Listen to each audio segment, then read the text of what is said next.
India is an emerging economic powerhouse. Its wealth and economic strength has been rising over the last decade, averaging an annual growth of 7% a year and even outgrowing China in the latest quarter of 2015. As part of its overall plan to become one of the next superpowers, India has been using some of its annual $2 trillion GDP to build up its military prowess. Already it has the third largest army in the world, with around 1.3 million personnel. With this economic and military strength, combined with its distrust of neighbouring countries, ongoing territorial conflicts, and a desire to become a major world player, India is a huge threat to the international status quo. India is in the middle of a power struggle in Asia, caught between the rise of China and the ever-present nuclear power of Pakistan. It's predicted that by 2030, India will overtake the United States and Europe in terms of GDP, technological investment, and military spending. The battle to become one of the most dominant countries in Asia has begun. The Ditchley Foundation in the UK believe that the risk of conflict is very likely, directly citing the India-Pakistan relationship as a potential spark for conflict in the whole region. In the 2001 bombing of the Indian parliament by Islamic extremists, 12 people were killed.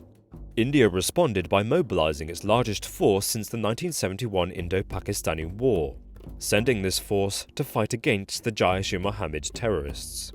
Some Indian politicians called for action against Pakistan, as they claimed the country was involved in arming and training the militant group.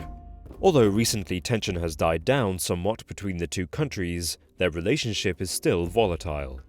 Since gaining independence in 1947, India has gone to war multiple times with Pakistan.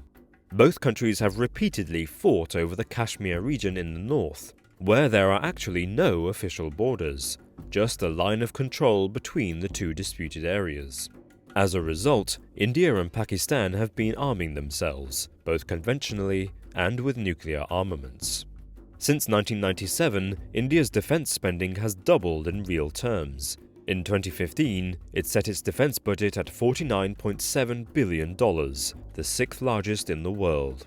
The Global Firepower database now estimates that India has the fourth most powerful army, behind only the USA, Russia, and China. This is partly because between 2010 and 2014, India was the largest importer of weapons, accounting for 15% of the global arms trade.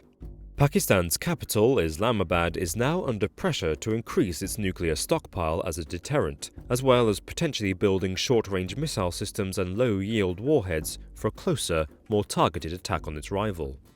Pakistan is now thought to have between 100 and 120 nuclear weapons. But according to the United States government, India has one of the largest nuclear power programs in the world. It's already signed nuclear deals with Canada and Australia. In addition, it's working with the USA so that it can join a number of nuclear groups, making India's nuclear capability tremendous. It has never signed the Treaty of Non-Proliferation or the Nuclear Test Ban Treaty. India is estimated to have between 75 to 110 warheads at its disposal.